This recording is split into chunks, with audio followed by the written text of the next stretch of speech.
Abra a sua Bíblia na segunda epístola de Paulo aos Coríntios, capítulo de número 3. Nós estaremos meditando do verso 7 ao verso de número 18.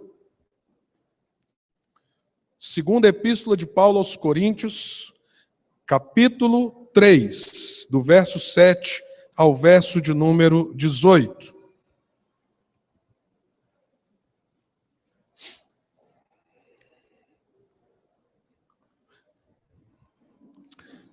Assim diz a Escritura: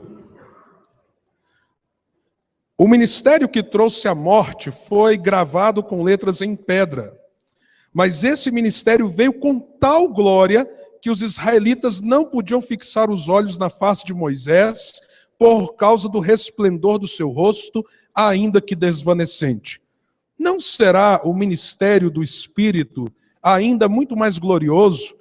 Se era glorioso o ministério que trouxe condenação, quanto mais glorioso será o ministério que produz justificação. Pois o que outrora foi glorioso, agora não tem glória em comparação com a glória insuperável. E se o que estava se desvanecendo se manifestou com glória, quanto maior será a glória do que permanece.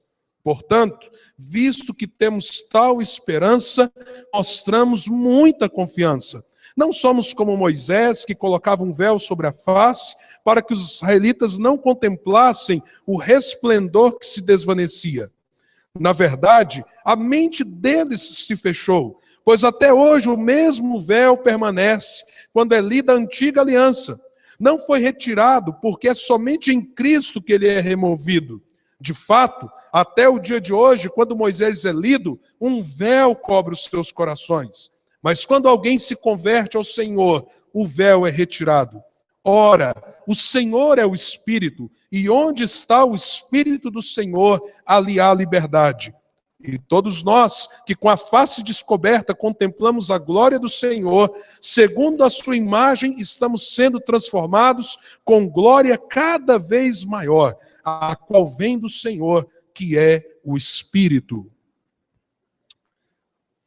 Estava lendo uma notícia que qualquer um de nós gostaria que fosse conosco.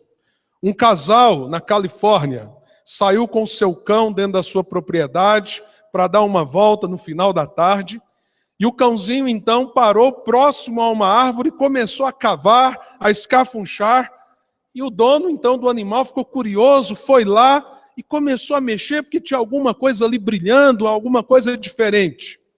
Para a surpresa dele, eles acharam um tesouro escondido. Parece história de filme. Eles encontraram 3 vasilhas de ferro que já estavam corroídas, com algumas centenas de moedas de ouro antigas. Sabe qual o valor que foi estimado aquele tesouro escondido que estava oculto debaixo daquela árvore? Cerca de 10 milhões de dólares. Eles tinham uma propriedade, e nessa propriedade havia um tesouro.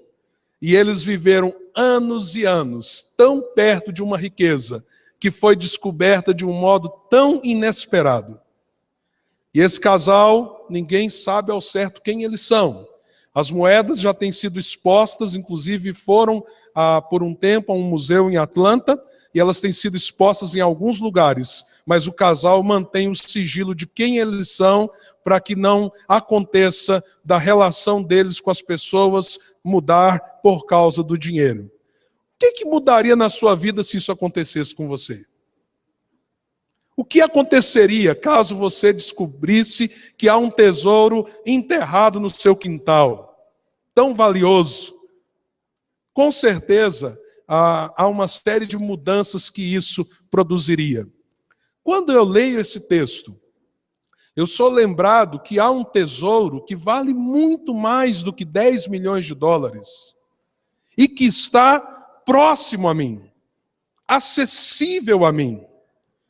A passagem que nós acabamos de ler, ela fala muito sobre 2 questões e conecta essas 2 realidades. Ela fala muito sobre glória, e em específico a glória de Deus. fazendo uma comparação com a experiência de Moisés no Velho Testamento e a nossa experiência hoje. Mas tudo isso, toda essa linguagem a respeito da glória de Deus, está inserida debaixo do ministério do Espírito Santo.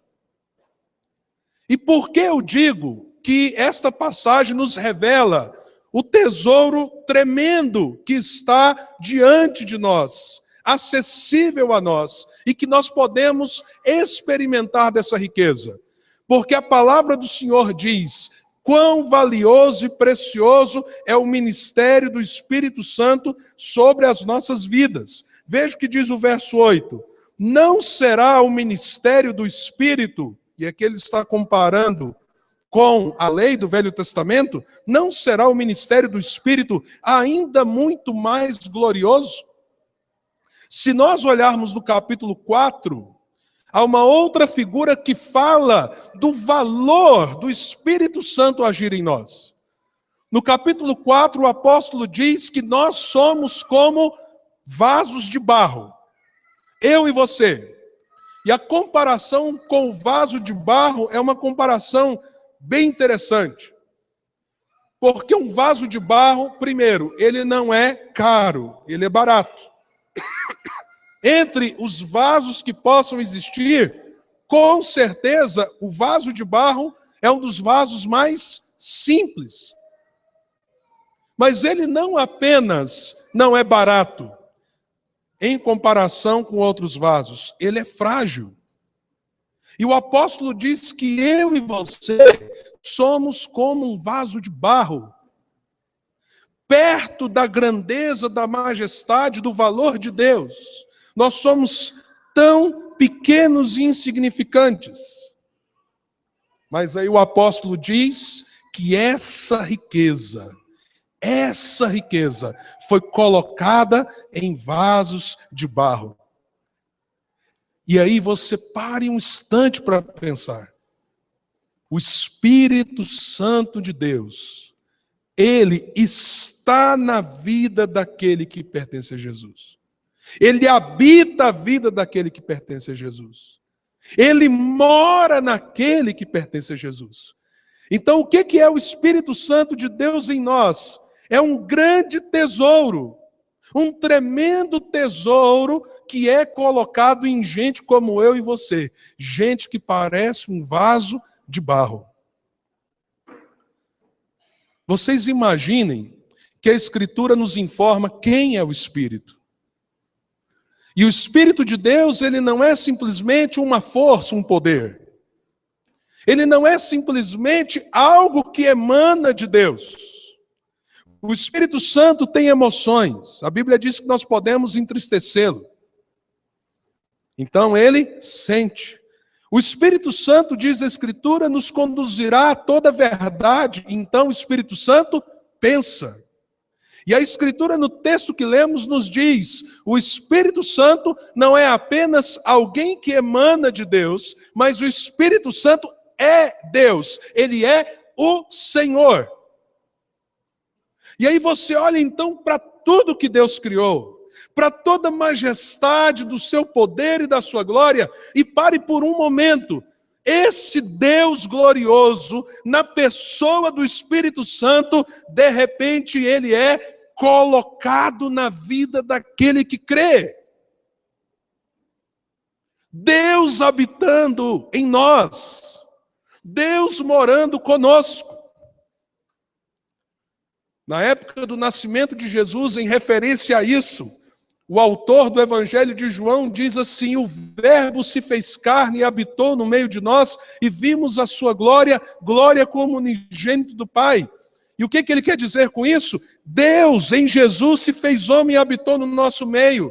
Um pouco antes de Jesus morrer, ser crucificado e ressuscitar, o que ele falou sobre o Espírito Santo? É necessário agora que eu volte ao Pai, porque se eu não voltar, eu não enviarei o Consolador.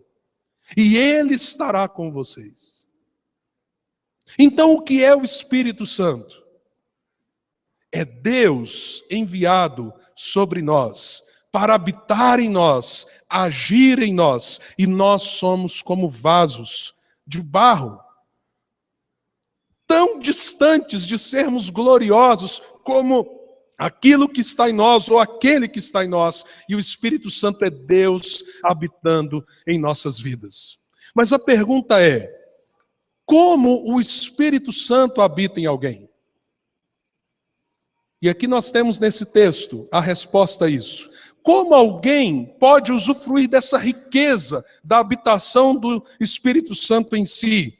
E mais uma vez, então, numa atitude de comparação, o apóstolo Paulo diz, olha, quando é lido Moisés lá nas sinagogas, aqui ele está falando do povo judeu, é como se um véu estivesse tampando os olhos daqueles homens. Mas quando eles se convertem, diz o apóstolo, o véu é removido. Se você ler também no capítulo 4, você vai ver que ele faz essa mesma alusão, não é, do véu que tampa o entendimento em relação aos não-judeus. Então preste atenção no que eu vou te dizer. Todos nós, do ponto de vista espiritual, nascemos cegos. Nascemos alheios a uma vida com Deus. Não entendemos quem Deus é e nem como Ele age no meio dos homens. Mas quando o Espírito Santo nos visita, com poder na sua salvação, nós entendemos o Evangelho, o véu é tirado e o nosso coração, por causa do Espírito Santo, se abre para receber o perdão de Deus em Cristo Jesus. Jesus deixa de ser apenas um personagem distante da história, quanto tantos outros, e Jesus passa a ser o meu Salvador. Jesus passa a ser aquele que morreu e ressuscitou para o perdão dos meus pecados. Jesus passa a ser o meu intercessor, o meu guia, aquele que me une ao Pai. E quando então o meu coração se abre a Jesus, o Espírito Santo vem e me sela com a sua presença. A Bíblia diz que todo aquele que crê é selado pelo Santo Espírito da promessa. O véu é removido e você é selado. E por causa do perdão de Deus, o Espírito, cujo próprio nome diz que é santo, pode habitar em você que é um pecador. E ele vem fazer morada na sua vida. E as coisas começam a mudar. A nossa percepção de Deus começa a mudar. O nosso coração em relação a Deus começa a mudar. Há uma atitude muito comum quando as pessoas abrem o coração para Jesus. Elas começam a querer saber como devem viver para Deus.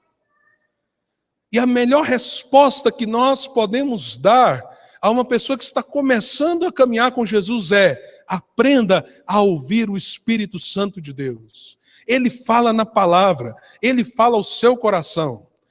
Me lembro de um jovem, quando eu fui missionário na Bahia, capoeirista, e na Bahia, capoeira está muito associada à religião.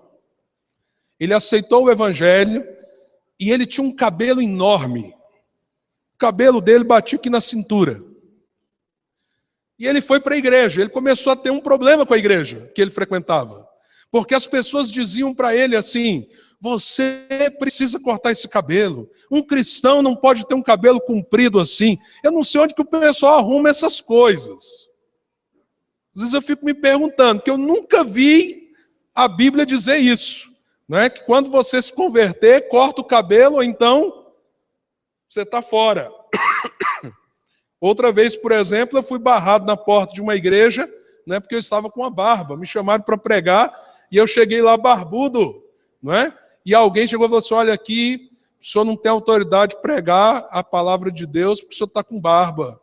E eu falei assim: não, tudo bem, eu vou embora. E se é o costume de vocês, eu só queria pedir uma coisa para você. Falei para o diácono que me barrou na porta da igreja: você pode me dar uma referência bíblica de que eu só posso pregar se eu tiver com a barba feita? Tem algum texto, alguma passagem?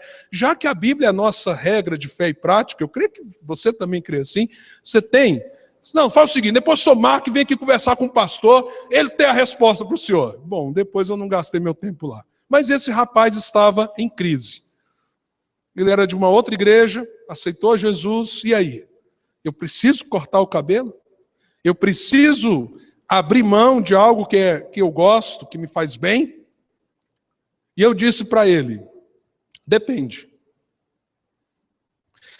Se você está achando que você precisa cortar o seu cabelo simplesmente porque a Bíblia te proíbe de ter um cabelo comprido, isso eu não posso te dizer, porque eu nunca vi um texto na Bíblia que determine isso para você.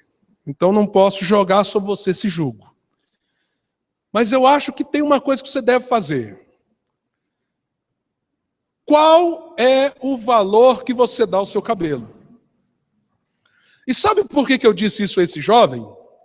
Porque certa vez eu tinha lido um livro chamado Tochas de Júbilo, onde, numa cultura indígena, um pastor pregou sobre o perigo da vaidade e como a vaidade estabelece ídolos no nosso coração. E lá naquela cultura, depois que o pastor pregou, todos os índios tomaram uma decisão coletiva.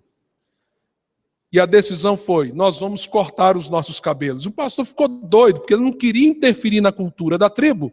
E ele pensou, o que eu fiz? Esse povo não entendeu nada. E aí o pastor tinha dito para a tribo, por que vocês estão fazendo isso? Eles disseram, o maior elemento de vaidade do nosso coração e que gera competição entre nós, um contra o outro, é o nosso cabelo. Nós não queremos mais. Contei essa história para aquele rapaz e disse, talvez a única coisa que você deve fazer é orar a Deus e se perguntar qual o valor que esse cabelo tem para você e qual o valor que ele deveria ter. Bom, apesar dele não ter feito isso justamente porque não havia nenhum texto que lhe obrigava, ele percebeu o quanto aquilo gerava nele uma satisfação pecaminosa. E ele ouviu o Espírito Santo dizer ao seu coração, e dizer a ele, abra mão disso. E o mais interessante, daquela situação, quando ele ouviu o Espírito Santo de Deus, porque ele havia feito do cabelo dele um ídolo, uma forma de ostentação, essa palavra ostentação está na moda, né, pessoal? Né? Você não vai ouvir funk, ostentação não, viu, infeliz?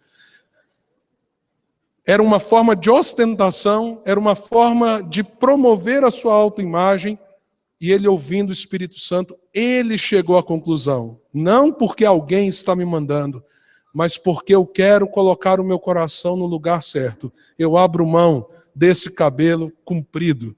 E ele chegou lá em casa, com cabelo curto, eu confesso a vocês, era bonito aquele cabelão daquele negão, era um trem de doido. Quando ele chegou lá, eu vi que ele ficou bem mais feio, né? Eu senti falta do cabelo comprido, mas havia um sorriso nos lábios dele. Porque aquilo foi fruto, e a decisão foi fruto, da capacidade de ouvir o Espírito Santo de Deus, e não porque alguém impôs sobre ele uma regra.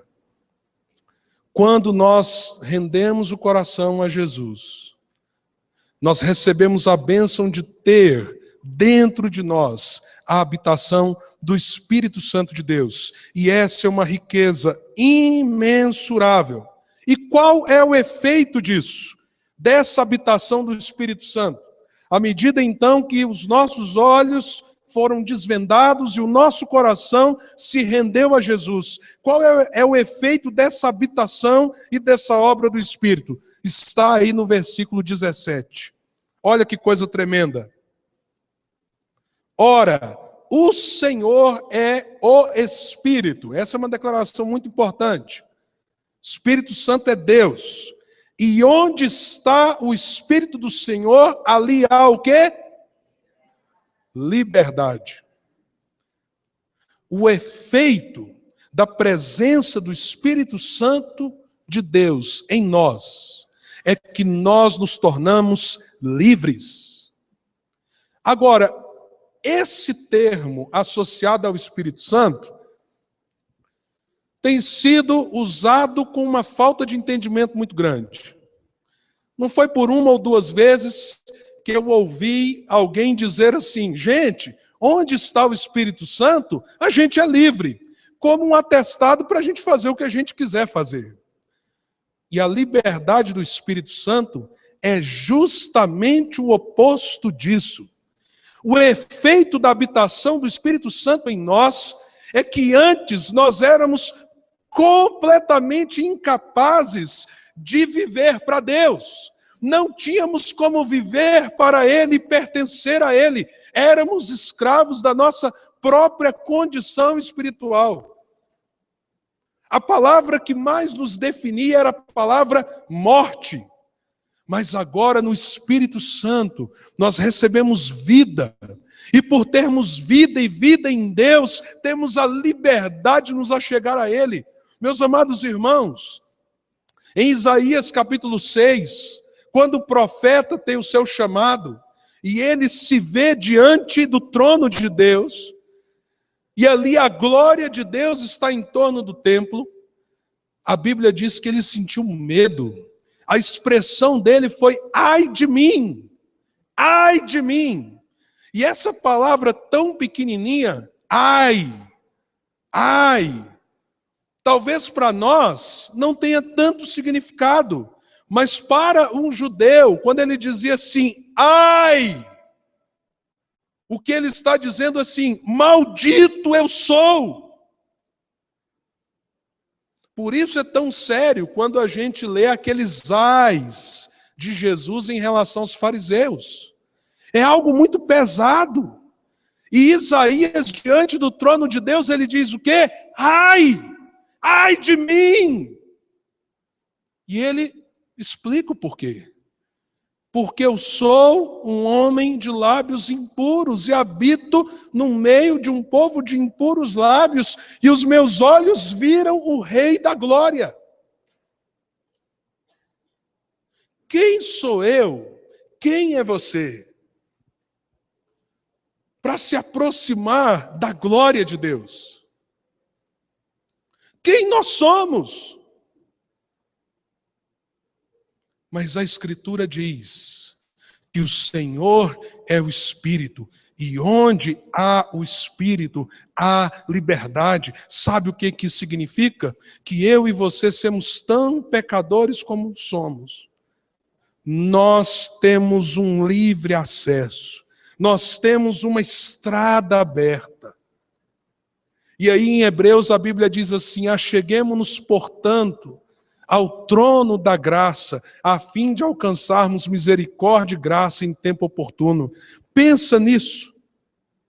Que liberdade agora eu tenho? Eu que estava alienado de Deus, agora eu tenho um caminho livre para me achegar a Ele, para me relacionar com Ele, para contemplar a sua glória, a sua majestade, para estar na sua presença. E sem medo. E sem medo, livres do Espírito Santo, para termos uma relação de liberdade com o Deus Todo-Poderoso. E isso é efeito dessa obra do Espírito Santo através do que Jesus fez na cruz. Por causa do sangue derramado de Jesus e da sua vitória sobre a morte, nós temos acesso a Deus. Nós somos livres para adorá-lo. Deus quer se relacionar conosco. E Deus quer estar próximo de nós. E isso é efeito da presença e da obra do Espírito Santo. Às vezes eu fico pensando, como é difícil conversar com as pessoas poderosas e importantes. Imagine como seria difícil você falar, por exemplo, com um dos homens mais poderosos do mundo, Barack Obama. Talvez você tentasse a sua vida inteira e nunca conseguiria. Mas você tem liberdade de estar diante do Deus Todo-Poderoso e falar com Ele. E Ele está pronto a ouvir você, a se relacionar com você, porque o Espírito Santo nos abre essa liberdade. Então, além do valor e desse efeito, nós precisamos agora então perceber, por último, a dinâmica dessa relação com o Espírito Santo. Verso 18, e todos nós, com a face descoberta contemplamos a glória do Senhor, segundo a sua imagem, estamos sendo transformados com glória cada vez maior, a qual vem do Senhor, que é o Espírito. O que a Escritura está nos dizendo? Lembra de Moisés? Ele viu a glória de Deus, mas essa glória que passou a brilhar no seu rosto começou a desvanecer. E a Escritura aqui está dizendo que com a gente não é assim. Comigo e com você não é assim. Por causa do ministério do Espírito Santo de Deus. Eu posso viver uma experiência contínua de renovação da contemplação da glória do Senhor. Eu posso ser renovado na comunhão, na alegria de estar com Deus, de desfrutar da sua presença, de viver para a sua glória todos os dias.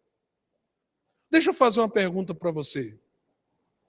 Qual a possibilidade de você não pecar nas próximas 24 horas? Alguém tem esperança que consiga? Quando eu digo, se existe alguma possibilidade das próximas 24 horas você não pecar, isso significa que nas próximas 24 horas você não falará nada impuro, não pensará nada impuro, não fará nada impuro, e todas as coisas que você fizer, pensar, ir, fazer, seja lá o que for, nada será reprovável aos olhos de Deus. Você vai se empenhar muito e dentro das próximas 24 horas você vai poder dizer assim, passei um dia sem cometer nenhum pecado. Alguém aqui aceita o desafio?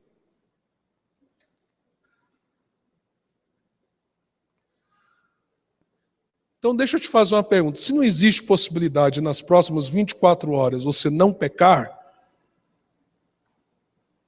qual a necessidade que você tem de renovar a sua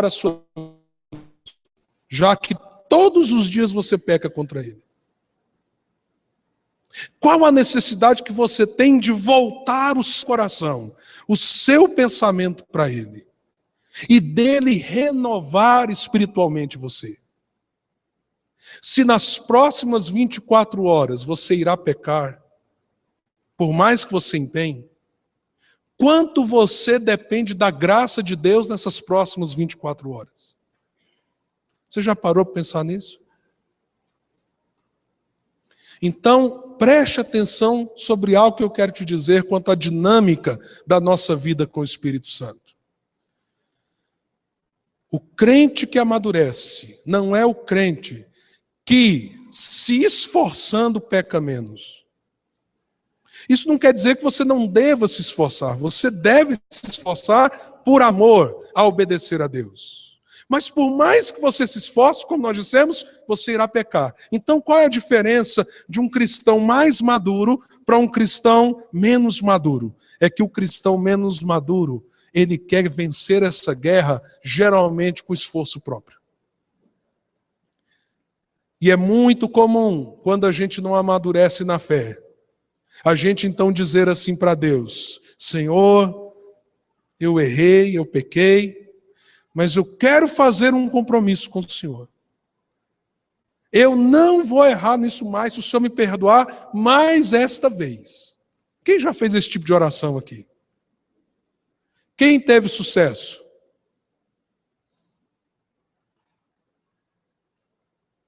Quem de nós teve sucesso? Quando a gente entende a habitação do Espírito Santo em nós, a nossa oração muda. A nossa oração passa a ser, Senhor, eu peço o teu perdão. E eu reconheço que só o Espírito Santo do Senhor pode me dar vitória contra o pecado. Então eu me coloco nas tuas mãos. Vida na dinâmica do Espírito requer arrependimento e confissão. Requer voltar o coração para Deus e dizer, Senhor, me perdoe. Aqui eu estou dependendo do Senhor. Vida no Espírito requer alimento espiritual. E nesse sentido, que coisa tremenda a gente saber que se eu tenho um relacionamento com Deus em Cristo e o Espírito Santo habita em mim, eu posso ler a palavra e eu terei luz, iluminação de Deus falando comigo. E eu irei orar, e a Bíblia diz que eu não sei orar como convém.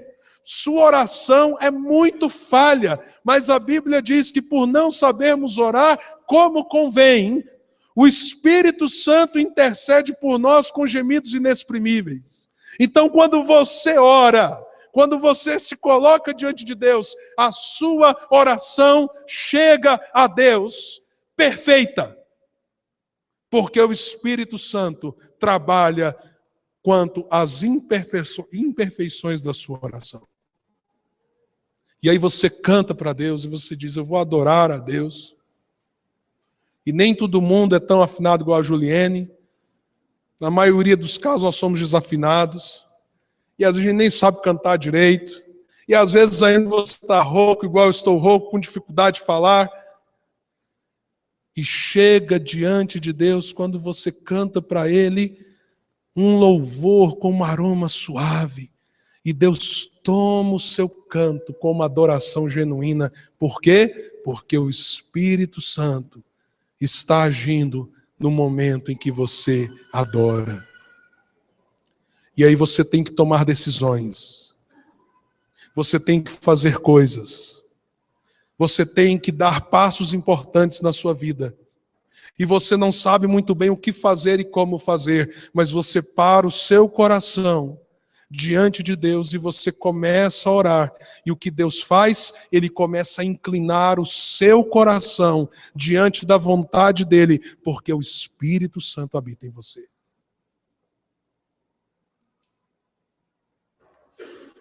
E o conjunto das coisas que começam a acontecer na sua vida, que tantas vezes parecem ser coisas aleatórias, elas começam a convergir num caminho que faz da sua vida algo que glorifica a Deus na terra. Por quê? Porque o Espírito Santo está agindo em todas as coisas.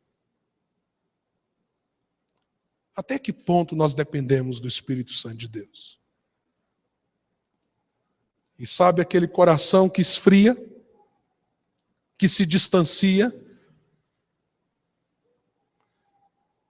De repente você volta o seu coração ao Espírito Santo de Deus e ele reaquece você. Quero encerrar contando um testemunho pessoal. Há uns 3, 4 meses atrás, eu estava num momento muito difícil, espiritualmente falando.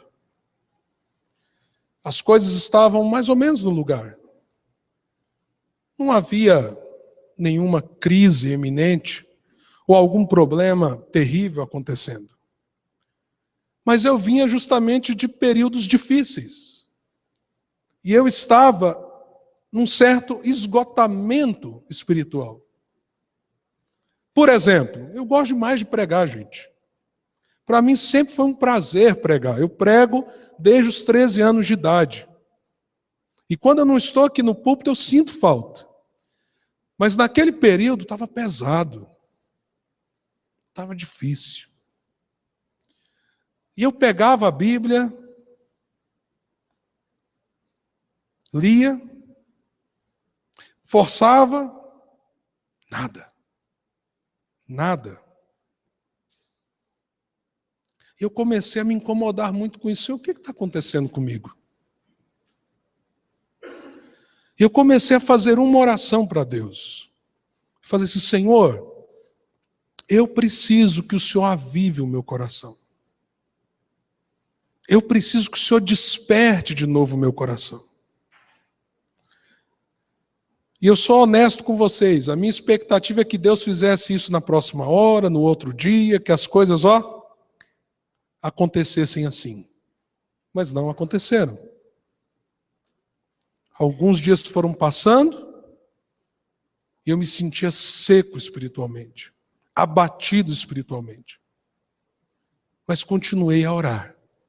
Senhor, fala o meu coração. há um mês atrás, mais ou menos. Peguei meu carro, com esse sentimento de sequidão, de deserto espiritual. Atualmente eu estou morando num lugar que tem uma visão muito bonita para Goiânia, então eu fui para uma região mais alta ainda, parei o carro de frente para a cidade, aquela visão da cidade como um todo, e abri o Evangelho e comecei a ler. E uma coisa tremenda aconteceu. O teto do carro não sumiu, não apareceu nenhum anjo na minha frente, mas parecia que o texto saltava da Bíblia e vinha para dentro. E aquilo que eu já tinha lido tantas vezes veio com tanta vida. Tanta vida. E eu lia e parava um pouquinho e dizia assim, meu Deus, que coisa maravilhosa. Meu Deus, que coisa tremenda. Meu Deus, por que eu não vi isso aqui antes? E o que Deus fez por mim nesse tempo foi restaurar a minha fome. O que estava tão difícil, agora voltou a ser tão prazeroso. E eu tenho gasto tempo, desde lá, lendo diariamente os evangelhos. E uma coisa eu posso te dizer, nem todo dia é essa intensidade toda. Mas quando passa o dia e eu vejo que o tempo está acabando, eu não parei para ler um pouco, tem uma necessidade, uma fome que se instala. Porque Deus tem uma porção para mim. Deus tem um alimento fresco e novo para mim. E o Espírito Santo preparou a refeição. E eu estava compartilhando isso com a Nair e dizendo, como é gostoso ver que a nossa vida vive uma dinâmica real com o Espírito Santo de Deus. Eu sei que outros momentos de deserto virão. Eu sei que em outros momentos eu vou ter que lidar com a dureza do meu próprio coração e da minha alma. Virão dias, provavelmente no futuro, que eu não vou estar amando a palavra de Deus como nesses dias eu tenho amado. Mas eu posso me lembrar de uma coisa e posso me confortar nela. O mesmo Espírito que aqueceu de novo o meu coração, aquecerá todas as vezes que eu clamar por Ele, porque é uma riqueza que está em mim e ninguém pode tirá-la.